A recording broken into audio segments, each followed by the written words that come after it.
ఏలూరు జిల్లా చింతలపూడి నియోజకవర్గం వైసీపీ అభ్యర్థి కంభం విజయరాజు వినూత్న రీతిలో ప్రచారం నిర్వహిస్తున్నారు. గుడ్ మార్నింగ్ విత్ కేవీఆర్ అనే నినాదంతో చింతలపూడి నియోజకవర్గంలో విస్తృతంగా పర్యటిస్తున్నారు.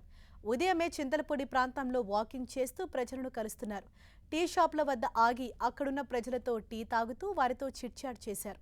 వైసీపీ ప్రభుత్వం చేస్తున్న సంక్షేమ ఫలాలు ప్రతి ఒక్కరికి అందుతున్నాయా లేదా అని అడిగి తెలుసుకున్నారు.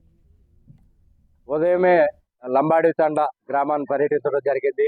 అక్కడ ప్రజలందరూ మాకు మంచి స్వాగతం పలికారు.